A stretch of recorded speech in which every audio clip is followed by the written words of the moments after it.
So Tanmay, you've made a mistake, suppose, or one of your friends have made a mistake, and or maybe your parents are not agreeing to what you want. Your opinion is not being considered.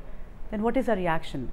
Usually we feel that our parents are ignoring us, or they are not listening to us, and we feel kind of what I can say, Frustrated, angry. Yeah, and angry, and we start to get away from them, and we stop listening to them like they didn't listen to us. How about banging the doors on them?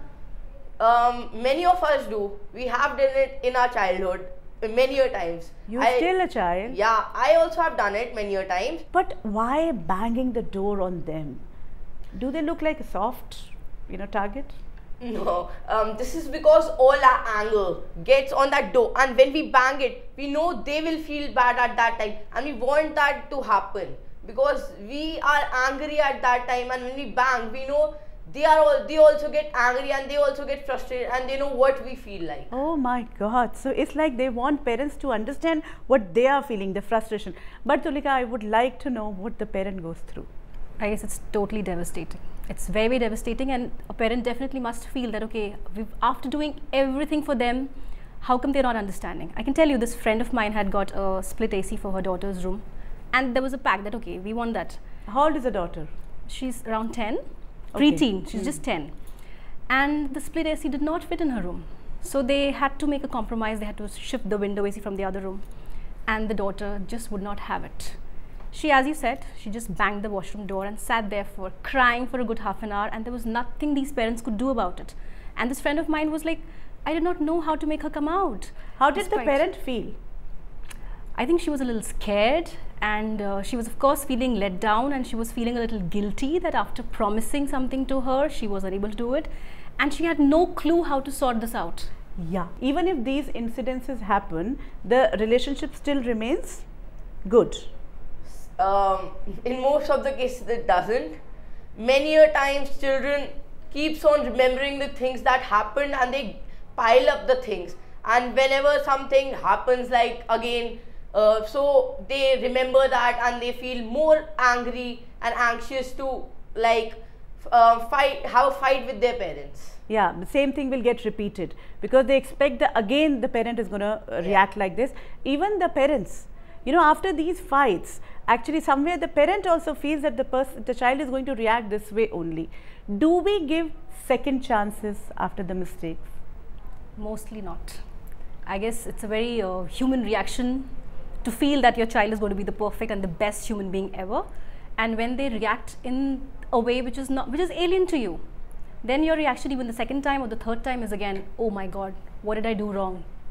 It's always like that. You feel that you have failed as a parent. You feel somewhere you've done something wrong, maybe you've not given enough open channels for them to communicate, and then it does make you think twice or thrice. I know for myself, I sometimes read up that, okay, or maybe ask somebody else, or maybe my own parents, and we do have a group of parents who are always discussing our kids' reactions and how they are always behaving in similar ways, despite us not trying to put them in similar situations. Did you know that your parents discuss so much about you people?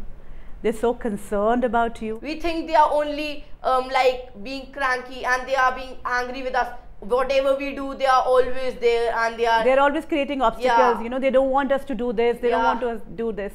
So how to create a conducive atmosphere? What do you think, Tanmay, is the right way? Should the parents be allowing everything the child wants to do, or should there be a discipline?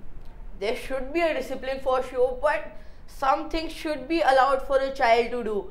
When a child wants to learn something, if a child wants to learn cricket and the parents want him to go in academics, obviously the child wants something and the parents want something else. Is the child really ready to decide which way he wants to go?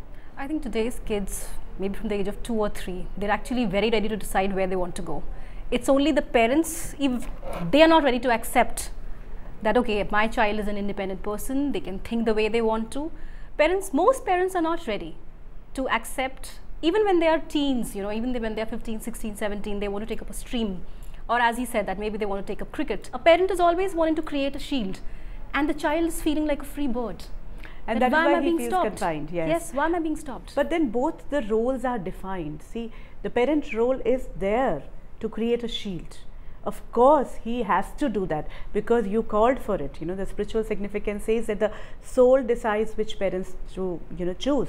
So, but now the whole thing where we go wrong somewhere is that for a parent, he becomes the owner. And that is why the confinement, otherwise a beautiful relationship. And how the communication can be effective, Tanmay, last bit from you, that what should we remember when we are communicating to our parents? That we should not be cranky, and when they say no, we should know they are saying something for our own good, and they have experienced it. They were also children. So when we are talking to our parents, we should always remember that parents know what they say, and they say when they decide what we want to do. Tulika, do you think what should be the effective way to communicate with children? I think as parents, of course, it's very important to talk about everything. There shouldn't be anything which the parents should feel that, okay, this is not something which I can talk about to my kid. And also the kids, maybe they should start accepting the fact that if we are open about things, then maybe both of us will understand each other a little bit more. And to not keep everything inside. Of course, I'm sure that the kids will not want to share everything. But there are certain areas if they can open up a little bit more, and the parents, if they also start considering their kids as mature individuals and not just, a teenager or a 15-year-old, then it might just be a lot more better. Tulika Banerjee and Tanmay, thank you so much for coming to the studios. Time now to understand these conflicts and mapping these conflicts, because what we have understood is that if there is a conflict, if there is a problem, then there is a solution, there is an answer within that problem. So let's try to map these conflicts and find solutions.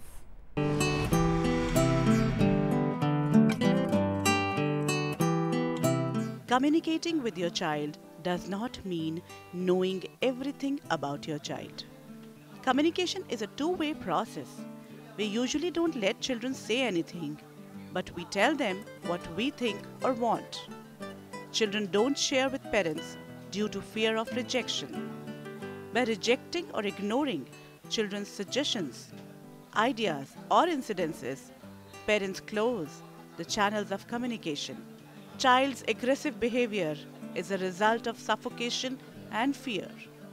Your child is an intelligent, independent being, capable of making right decisions for himself or herself, with a little guidance from you. Allow him to be. Children should know banging the doors or shouting back at them hurts the parents immensely. Remember, you chose your parents so that you can achieve your life's goal. Similarly, parents should remember they had accepted the invitation and had promised the soul to help him or her achieve their goals. Parents and children are in a lifelong spiritual bond of pure love, care, and guidance. We understand we want to do the best for our children, but at times, because we don't have the real knowledge, we don't even understand what is happening, we lose it. Time now to get the real knowledge and understand your kids better. New Age Parenting is your show. Today we understood the important lesson of communicating well and communicating real with our children and with our parents. So let's try to implement it and see the results. It's your show, so if you feel anything, please get back to us. Till the time we meet again, enjoy being a parent and enjoy your parents. Take care. Bye-bye.